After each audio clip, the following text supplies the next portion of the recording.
नमस्कार भाई लोग। सबसे पहले तो नहीं सबके अपन यूट्यूब चैनल अखंड मगी में स्वागत करिए।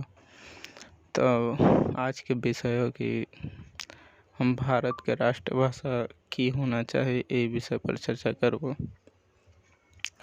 तो जैसे कि तो नहीं सब जाना है कि आज आज़ादी के 75 वर्ष हो चुके हैं, लेकिन एक बावजूद भी अभी तक ये बात तय नहीं हो लिया कि भारत के राष्ट्रभाषा की होना चाहिए।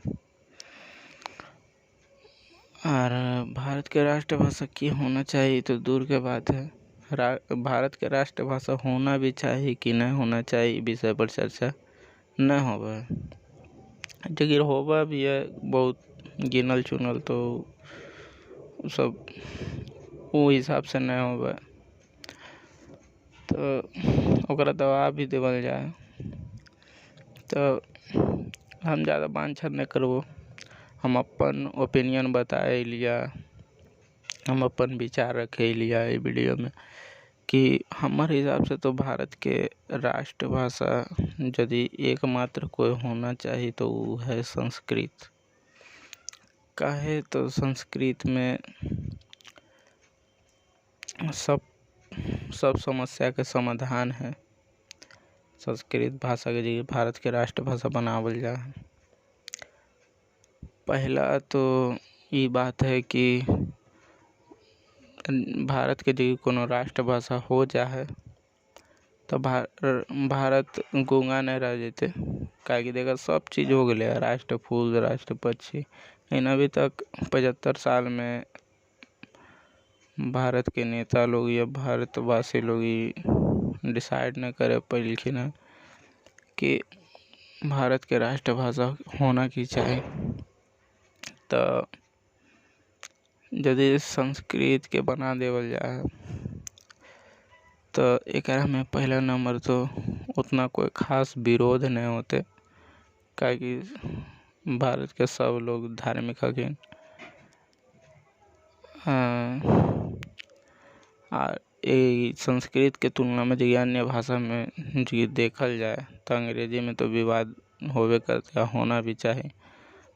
और जहाँ तक कि ऑप्शन में एक तो बात आवे हिंदी के, तो हिंदी के तो दक्षिण भारत में विरोध बहुत जोड़ हुआ है। जबकि अभी तो कम से कम 200-300 साल तक ये संभव नहीं है कि भारत के राष्ट्रभाषा हिंदी हो सके और भी सरल रूप से बिना विरोध कैले।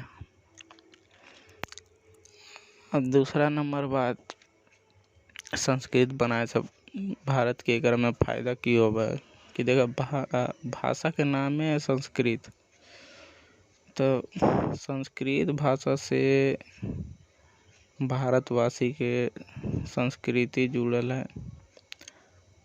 तो जितना भी भारत में धर्म ग्रंथ है, सब जितना भी प्राचीन धर्म ग्रंथ है सब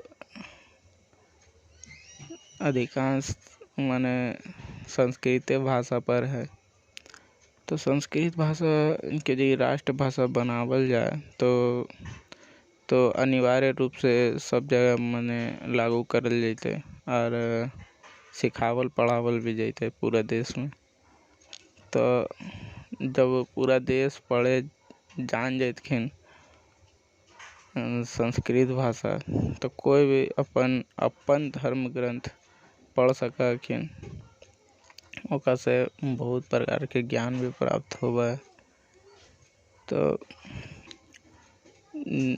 धर्म भी यहाँ के बचते और संस्कृति भी बचते। और माने संस्कृत भाषा के जो भारत के राष्ट्रभाषा बनावल जा है तो एकरा से फायदे ही फायदे है, नुकसान कुछ नहीं।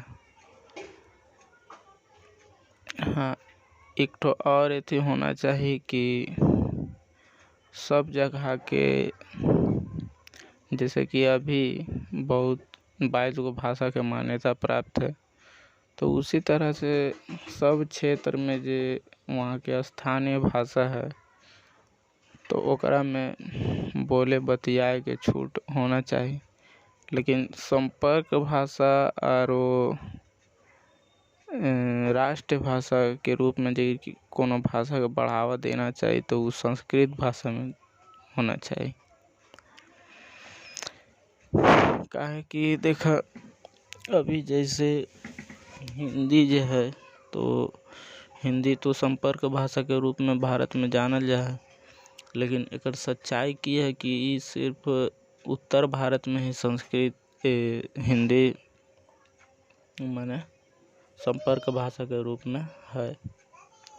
लेकिन वहीं जो दक्षिण भारत चल जेबो तो माने 90% तो आदमी नहीं है समझथिन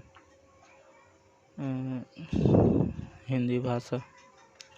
लेकिन संस्कृत एगो ऐसन भाषा है जो कि सब भाषा के जोड़ा है और कोई भी भाषा संस्कृत भाषा से उतना ज़्यादा दूर नहीं है। तो यही हलो हमारा ओपिनियन। कोई यदि इच्छुक हखिन हमार बात के जवाब देला तो वो कमेंट बॉक्स में जवाब दे सका कि हम कितना सही बोल रहे या कितना गलत। तो चला विदा लेवल चाहिए। जय हिंद जय माँ की।